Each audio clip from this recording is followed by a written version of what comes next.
Former President Donald Trump recently announced that he is once again running to be president of the United States. If he wins, it'll be the first time in history that someone served two non-consecutive terms in office. He's heavily favored to win the Republican Party nomination because of how popular he is. However, there are those within his party who want to stop him. They do not like him. They think he is a liability. They even claim he's already been costing them. They blame him for their losses, or at least lack of, the gains they wanted in these past midterm elections. Chief among them is Ron DeSantis, the governor of Florida. And there are also other well-known figures like the former Speaker of the House, Paul Ryan. Today, I'm going to react to a CNN video detailing this conflict. Welcome, everyone. My name is Chimoge, and this is Chimoge's Comments America, and I'm going to go ahead and begin. Okay. So as usual, I'm going to share my screen.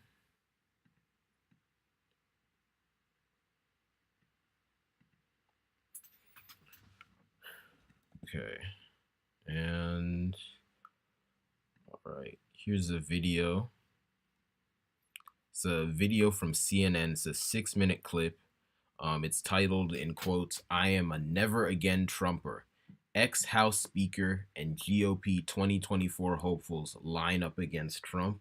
Okay, so I haven't watched this video before, but based off of the title, it sounds like Paul Ryan, who's the most recent ex-Speaker of the House, is going to be, the one,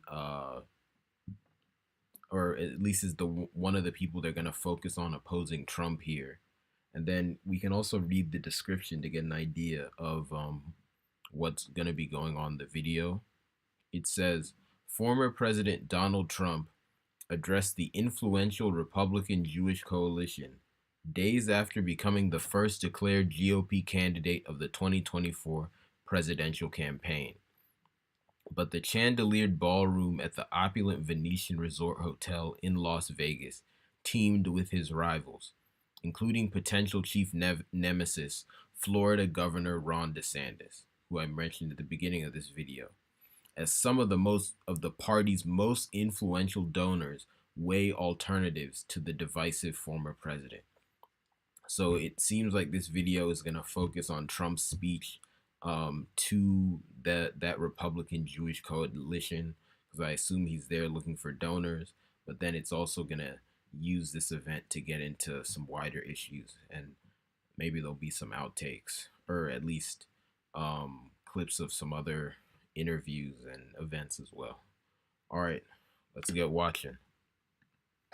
A weekend Republican meeting out in Vegas featured a half dozen or so potential 2024 presidential candidates who in different ways made clear they believe it is time for the GOP to move on. And that meeting also featured Donald Trump, who made clear he isn't going anywhere. He is a declared candidate for president already. His Twitter account was just reinstated if he wants to fire it up again. And he is heaping scorn on the Justice Department decision to name a new special counsel to handle its investigations of the former president. This horrendous abuse of power is the latest in a long series of witch hunts. The corrupt and highly political Justice Department just appointed a super radical left special counsel, better referred to as a special prosecutor, to start the process all over again. This is a rigged deal, just as the 2020 election was rigged, and we can't let them get away with it. So obviously there, from that clip, we can see that Trump is going full steam ahead with what he's known for. He's claiming everything's rigged. He's calling out his opponents for supposed hypocrisy and, just being morally bad. In particular, he's perpetuating this narrative that everything is against him, because, again, he's brought up some of those federal investigations against him. Like, obviously, there's the one related to the classified documents that he had in Mar-a-Lago. The FBI has that investigation open. I believe there's at least one other one, but I'm kind of forgetting right now what it's exactly about. If any of you remember, please let me know in the comments or the live chat. But anyway, and to be fair to Trump, they are against him for sure.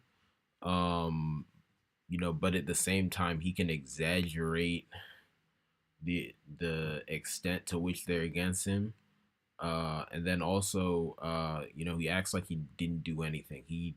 I mean, those of us who are objective know that Trump does break a lot of rules. He does a lot of immoral things. Doesn't mean the Democrats are better than him. They're not. But, it's kind of funny for him to act like he's just an innocent victim. Forgive me there, my nose a little itchy. Don't have a tissue around here. Oh well, we'll push through. But anyway, the whole point I'm trying to make is that what we're gonna see from Trump this election cycle is exactly what we've seen from him his entire political career. Gonna be brash. He's gonna be outspoken. He's gonna be calling out his opponents, and he's gonna be saying that the system is out to get him, and that the system is out to get his supporters as well. So yeah, there we go. Grab bag of greatest hits there from the former president, but it's almost like the Republicans have this, is it dual track? Is it parallel universe where you have all these faces coming out and there some saying it straight up, some just implying it's time to move on, and then he says, nope, I'm here. I'm old enough to remember January 6, 2021, and all the Republicans said it's time to move on, we can't have this, and they all slowly came back. So the question is this current posture towards Donald Trump really going to have staying power? I get why they're saying it. It does seem clear that he hasn't been successful in elections and you would want to move on, but he's shown time and time again that he keeps the base with him, and then the Republican rank and file usually come back along. Right, and so it's the fear of Trump, right? So that's why. And what that woman said, forgive me, I don't know her name, but what she said is completely right. In terms of the Republican establishment's relationship with Trump, they don't like him. Because again, remember guys, this is tribal warfare going on many different levels. The Democrats are run by one tribe and they have another tribe. And these are all tribes of white people, by the way. Everyone who's not white and who's picked a side, either left or right, is confused and is just, making up numbers in somebody else's army.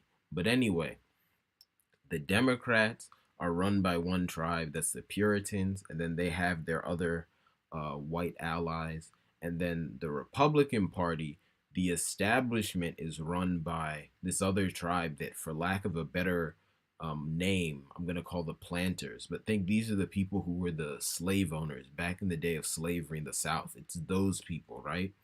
So that's who runs it. But then most of the Republican masses, it's like what I'll say is that the people who really lead the Republican masses are the Scots-Irish, right? And then there's a bunch of other people with different backgrounds, like say Germans, Irish, whatever, that are also there. They side with them, but it's really kind of more of a Scots-Irish agenda there. Although, to be fair, those other tribes have a really similar agenda to the Scots-Irish. So a lot of that, so they're not too brainwashed to be going against them because they're really in a very similar position. But anyway, right, so Trump and his faction, the alt-right, is that Scots-Irish and co group.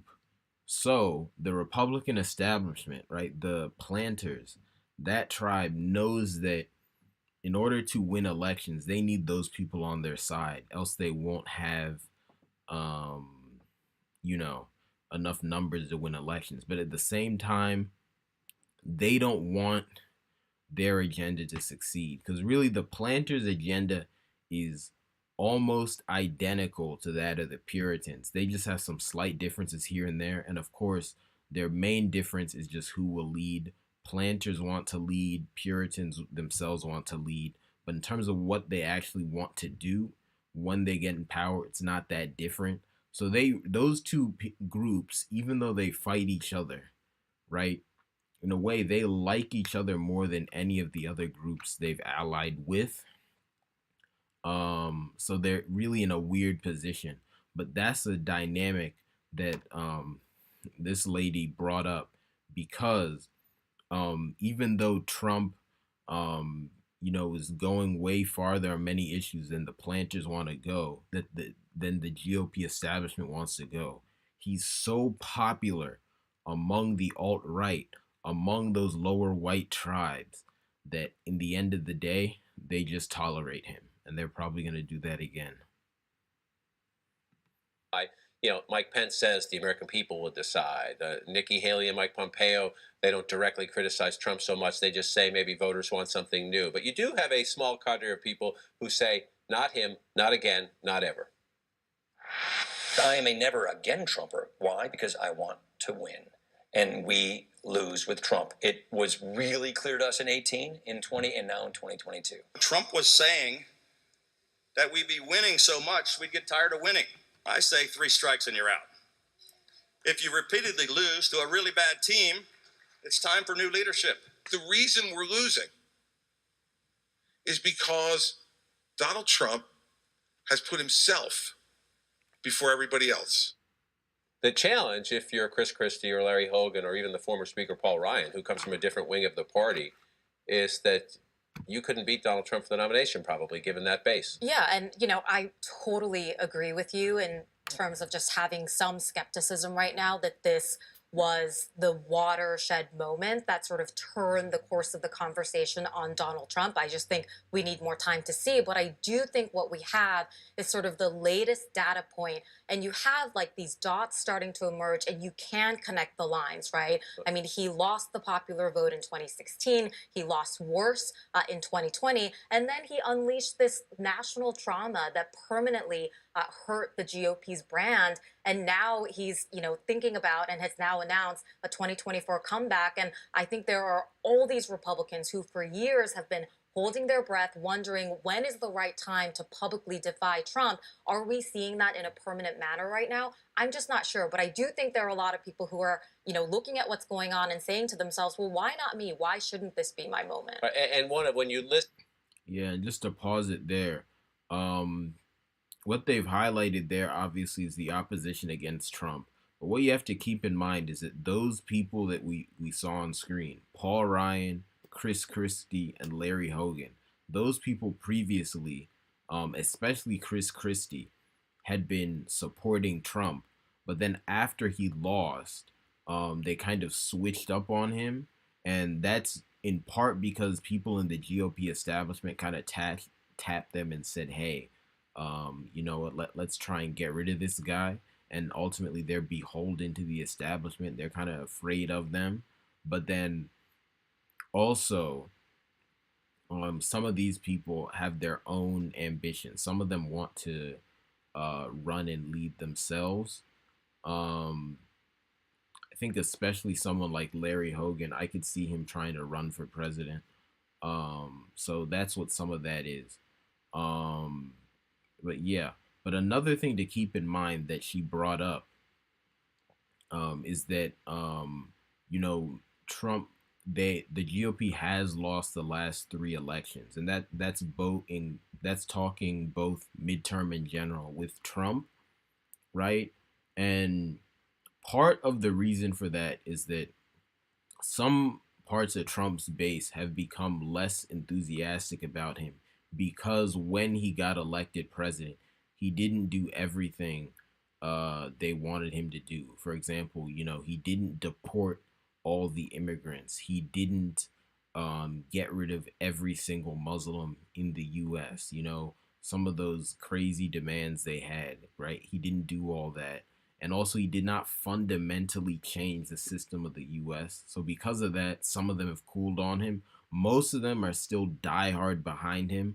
But some of them, due to those things I mentioned and some other things, right, that, Trump didn't succeed at doing, or some certain kind of establishment policies that Trump still implemented, they're kind of like, so they're not quite as enthusiastic. So that's why they can kind of lose, or they've been losing a bit with Trump. But all these elections have been close. So I don't support Trump at all. He ain't a good guy.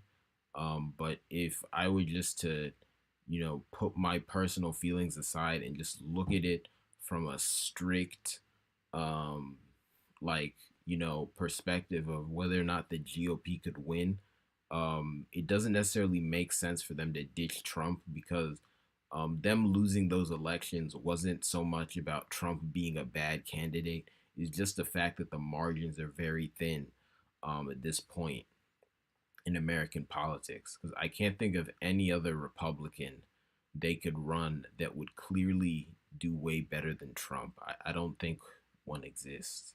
So let's keep going. Listen to Donald Trump, he lies a lot. He just simply does. And if you look at the January 6th committee hearings, those are his people. It's not a witch hunt. These are people who work closely with Donald Trump, which is why this is interesting today. I just don't know if it has any sway with the Republican base. Bill Barr, Trump's former attorney general, writing this morning on Substack. It's painfully clear from his track record in both the 2020 election and the 2022 midterms that Donald Trump is neither capable of forging the winning coalition or delivering the decisive and durable victory required. Trump's willingness to destroy the party if he does not get his way is not based on principle, but his own supreme narcissism. Again, Bill Barr may have his own interest involved here, but these are people who work closely with Donald Trump who are saying the harshest things about him. Well, that's who knows what to say because they saw it firsthand. I think there's been so many watershed moments with Donald Trump, but I think I was on Capitol Hill last week after he announced, and the Senate Republicans were looking around at their minority status, and here again, Trump has pushed them in the minority. Politicians keep track of one thing: who wins, who loses. They've now lost 3 times. I do think, you see people going public like Chris Christie and Governor Hogan. I think that. Oh, and one other thing I have to say, sorry, I kind of unintentionally I kind of ran with their narrative that's false. I wouldn't say actually that the GOP lost this most recent 2022 midterm elections. I think the liberal media is kind of running with this narrative that they lost because there was no red wave, even though that's debatable. But the GOP did regain control of the House, right? The Senate, I don't think has been totally decided yet. But I don't think if the GOP did lose, and let me just look that up. But if they lost, it wasn't by a lot in the Senate races, right?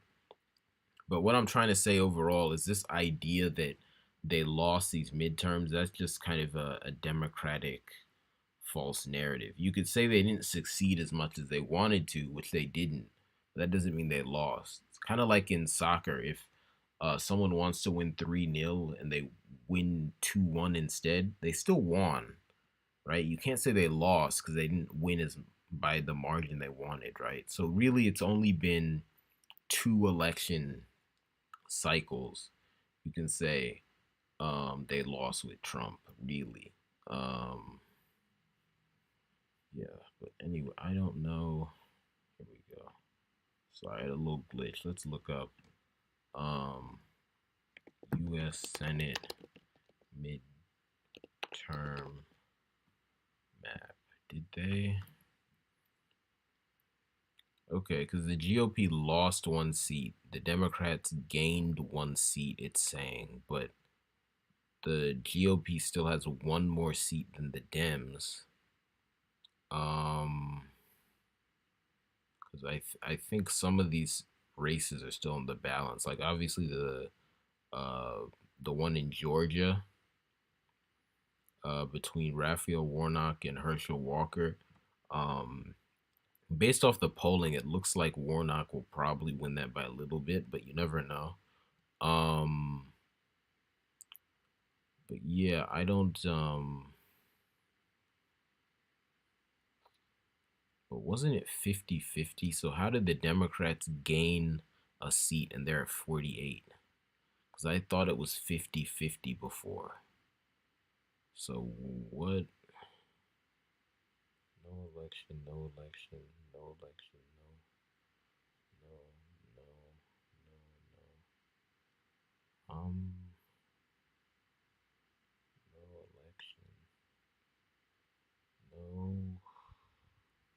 Okay, because Alaska. No, but it looks like that one will definitely go Republican. So where? Okay, because there's like 3 seats missing here. Because one is the Georgia seat, one I think is this Alaska seat. I'm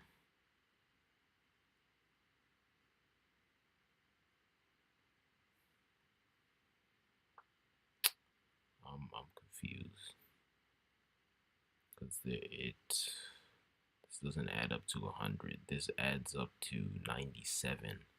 But I only see 2 seats. Where's the one missing seat?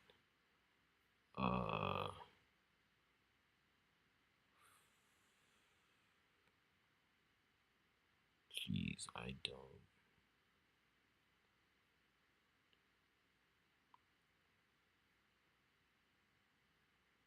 Wait a minute. Let's see how many Republican senators are there?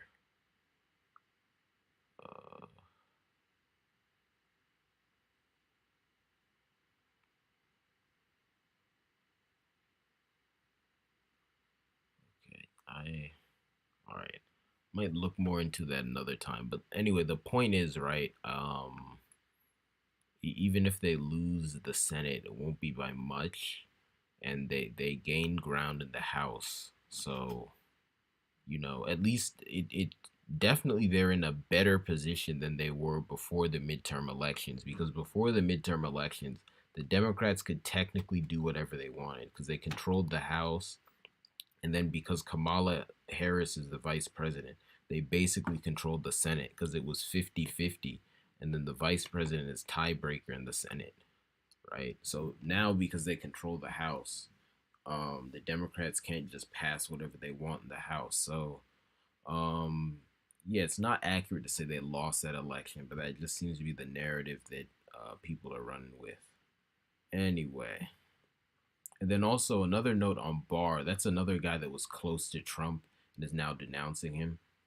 Another thing about that I forgot to mention earlier is that a lot of these people that were with Trump but have now come out denouncing him, they were never really with him in their hearts. Really, they were sent there to be Trump's handlers by the establishment. So they're kind of sent there to join his administration and his inner circle to prevent him from doing everything he wanted to do, and also let him know, some of the consequences if he went against what the establishment did. Because keep in mind, the presidency is an office that is meant to advance the agenda of the tribes who founded the United States. So that's primarily the Puritans, and then to a lesser extent the planters, but really primarily the Puritans.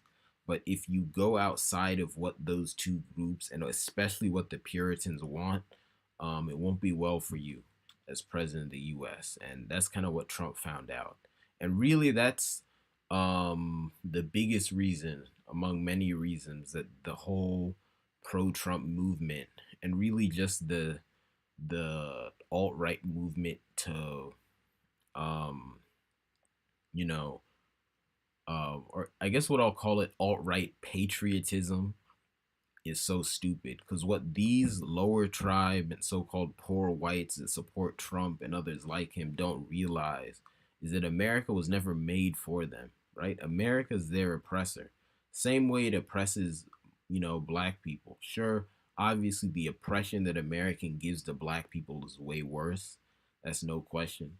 But they still give an oppression to these lower tribe whites. So for these people to love America so much, wrap themselves in the flag, and then be trying so hard to get the country to work for them, it's just stupid, right?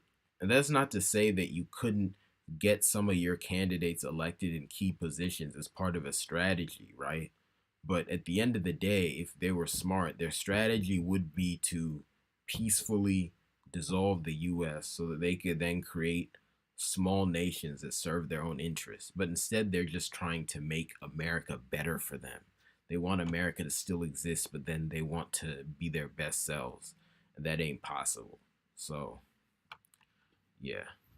Anyway, that can build into something, because as you said, there's data points now. It's like 3 times he has cost them in the elections. I think there's going to be a move to pull away from him, but whether they can do it, we just don't know. Right. You have to convince the voters, because ambition's a funny thing. If people think he's vulnerable, then more people are likely to run.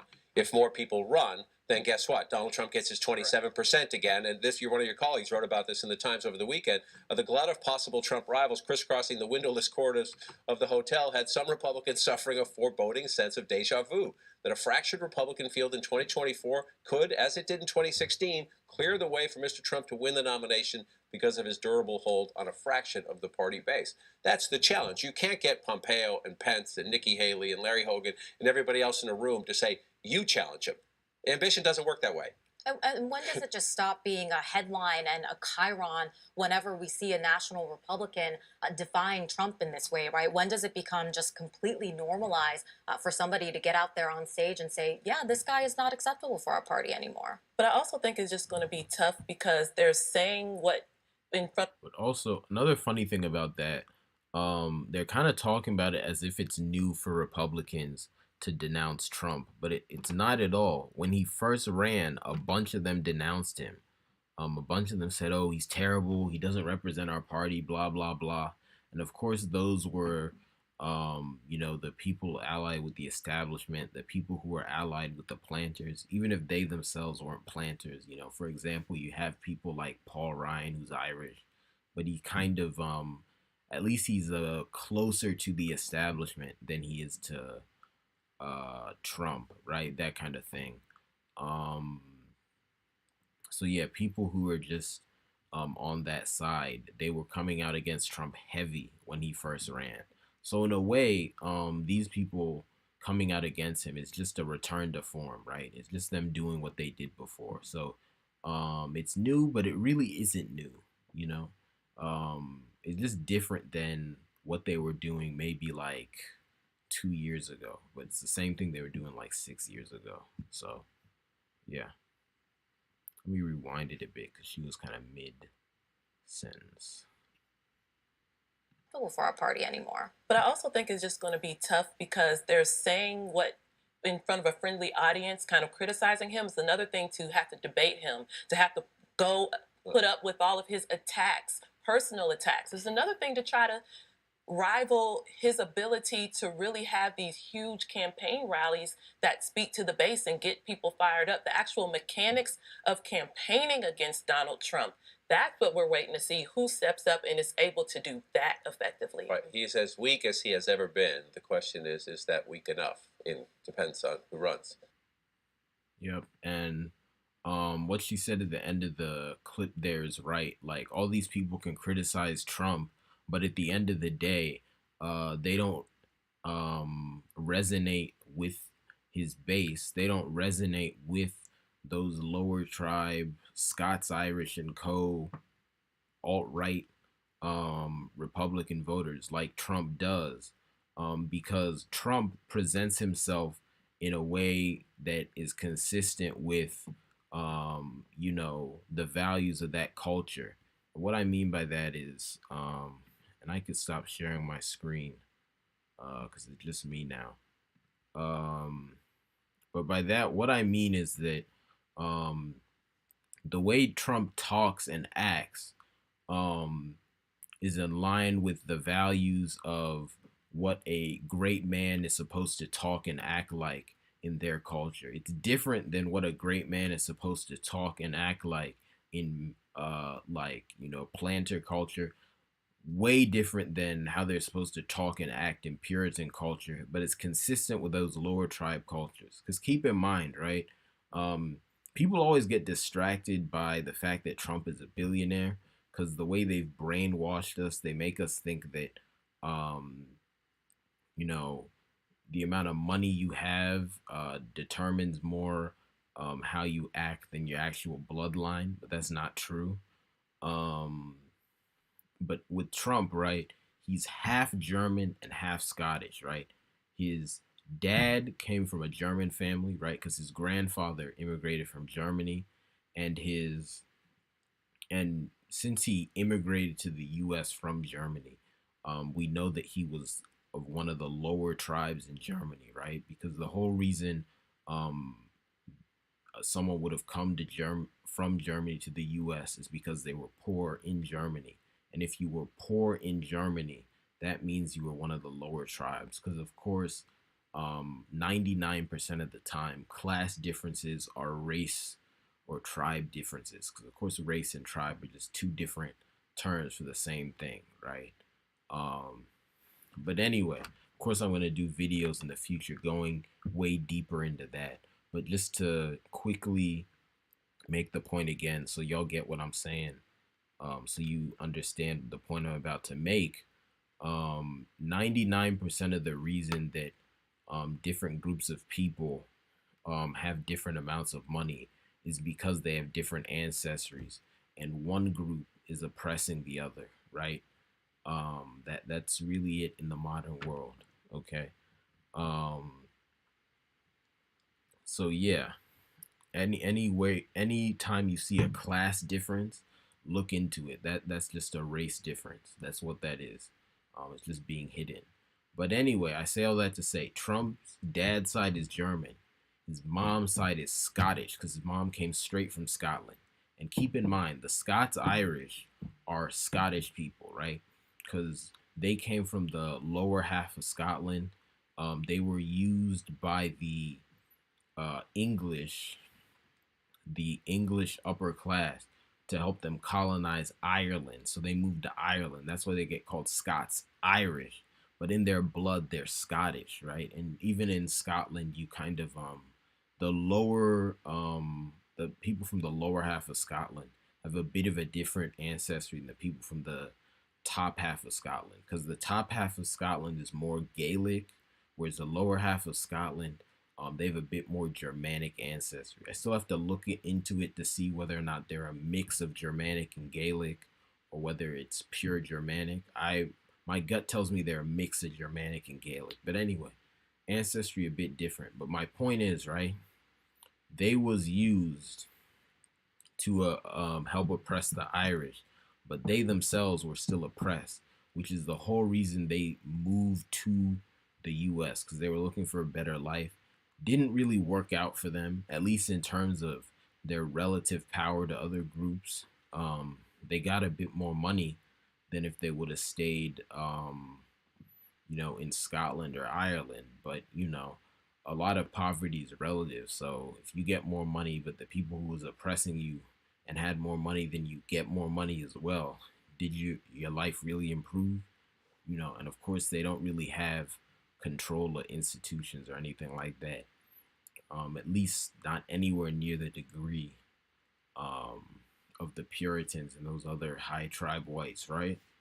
So anyway, the point is that Trump's mom is Scottish, which is basically the same thing as these Scots Irish, poor white, alt-right, redneck voters, right? Because even the term redneck is a slur for Scottish people. Dates back to England, because the Scottish would have their their church services outside, so then their necks would get red. The English had their church services inside, so to make fun of the Scottish, the English would call them rednecks, right? And because it's the same groups of people, when they moved over to the U.S., that term carried over, right?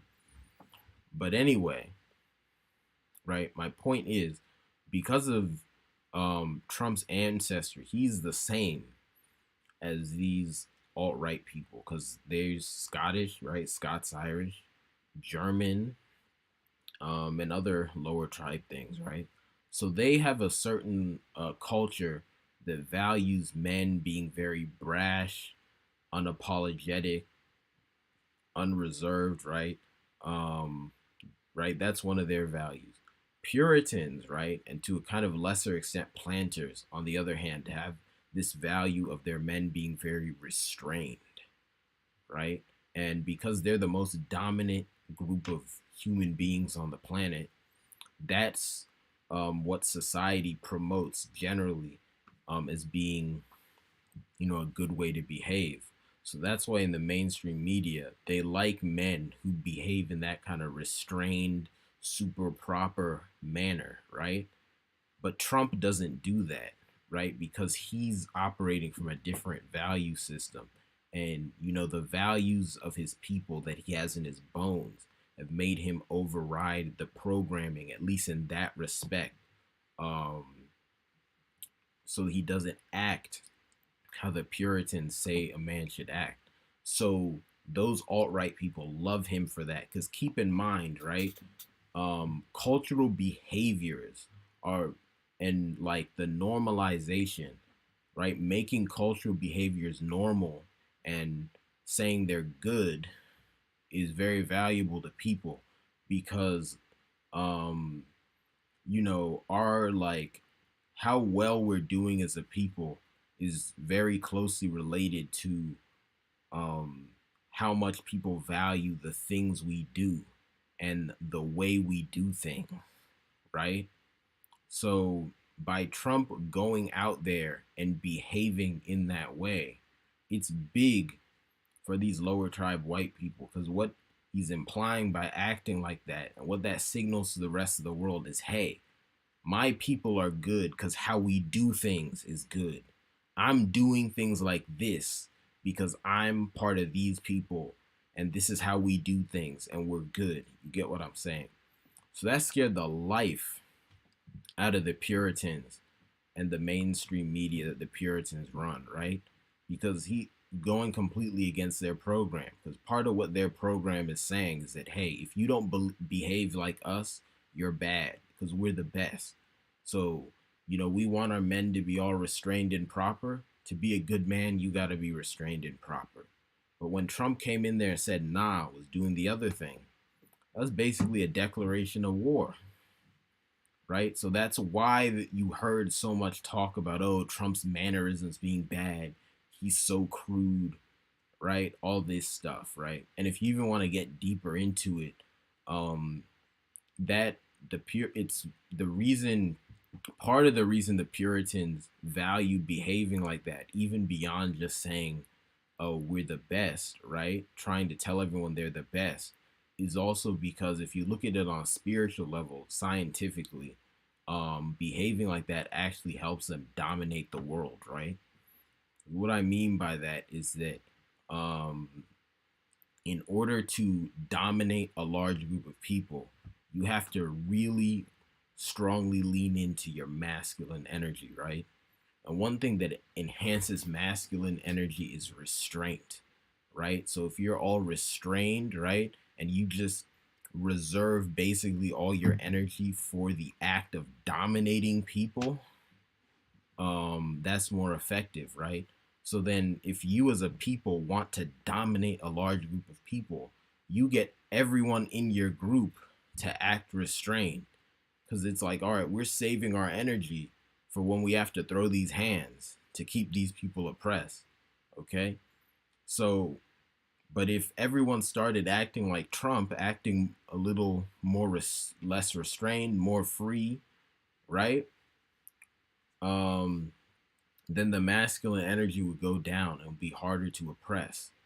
Now, obviously, that in and of itself doesn't make it zero because there are other things you could do to enhance your masculine energy to make you oppress people.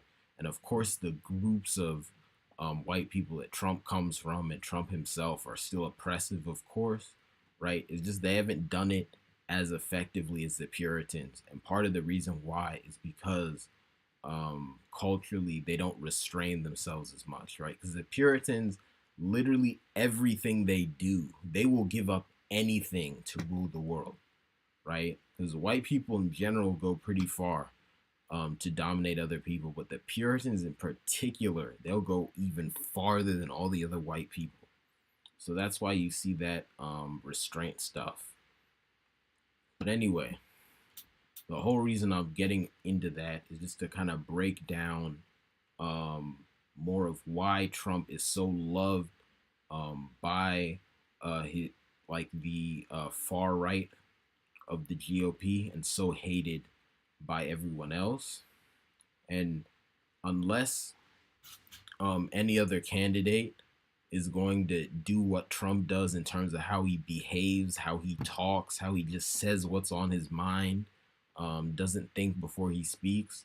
Unless any of them do that, they're not going to be as popular with that far right voter bloc as Trump is. They're just not, right? And none of them are doing that, because even DeSantis, who's the main guy I've heard is going to challenge Trump, he's still more restrained, right? Again, his mannerisms is still, you can tell this guy is he's not no Puritan, right? You can tell he's Italian, just his mannerisms, the way he talks, but it's still not as unrestrained as Trump, right? So it's just not gonna connect with those people as much as Trump is. So, you know, I think it's gonna be very hard for anyone to beat Trump, right? For that reason, even that reason alone, and there's other reasons as well. But we'll see. Maybe they'll do some other stuff to somehow overcome him. Maybe some stuff will happen. We never know, right? This whole election process, it's gonna take about 2 years, right? Because as I record this, this is November. Technically, it's November 22nd, 2022. This live is supposed to be for Monday the 21st, but you know, started it late. So I'll explain why at the end of this. But anyway, yeah, this is November, end of November 2022. You know, the election is going to be held at the beginning of November 2024. So we have almost 2 years to go. A lot of stuff could happen in that time. But as you can see from that video and the, you know, my analysis, a lot of people oppose Trump within the GOP, but they're probably not going to succeed in stopping him from getting nominated. And really, eventually, once they see again how popular he is, they'll probably fall in line with him and just back him as their guy. Because again, even though, like I said, the planters low-key kind of hate the alt-right more than they do the Puritans, because in terms of their goals, the planters and the Puritans are closer together than any other two white tribes. The planters and Puritans both want to be top dog. They don't want to let the other one rule. So the planters are, and they've just been locked in that battle for hundreds of years, and they're not trying to give that up, right? And because of that, the planters are saying, okay, even though we don't like these all right people, we think we could use them to get in power without actually doing everything they want, right? So they're trying to kind of play both sides of it and come out on top. It's a risky game they're playing, but that's the strategy they've decided on. And because of that, once they see that Trump is going to carry all those far-right voters, all those lower tribe voters, they're probably going to get behind him and just try and do what they did the first time Trump was in office, where they put people around him to make sure he can't actually do everything he wants to do. So they'll get what they want out of the presidency, but then the rest of those masses won't get what they want. So really, both the planters and Puritans are playing manipulation games, right? The planters are manipulating most of the lower tribe whites, right? And the Puritans are manipulating a small number of lower tribe whites, and then basically all the non-whites in the U.S., right? Because these are both minority groups that are trying to rule the whole world, right? So to do that as a minority, one effective strategy is just to manipulate other people, trick them into helping you out, and that's what they're doing. But anyway, that's all I got for today. Thanks so much, y'all, for joining me. Doesn't look like there's any questions, so I'm just gonna say, as usual, please like this video and share it with people you know. This live is happening on YouTube right now, but the video on replay, it's gonna go up on just about every platform you can think of. It's gonna be up on Facebook. It's gonna be up on Instagram. It's gonna be just all over the place. So thank you to you guys who are watching this on replay on whatever platform you're watching it on. I really appreciate it. Wherever you're watching it, please like the video, share it with people you know. If you're on YouTube, subscribe to my channel and hit the bell icon so that you get notified the next time that I have a video up. And if you're on one of the other platforms like Facebook or Instagram, please give me a follow so that you can see my stuff whenever I post it. Please also consider donating to support me. The link to donate is in the description of the video on all platforms. You can donate with PayPal, you can donate with Venmo, you can donate with Cash App, you can donate direct with your own card, whatever method you prefer. But please do that. Help me a lot to keep the channel going. And also put the link in the YouTube live chat.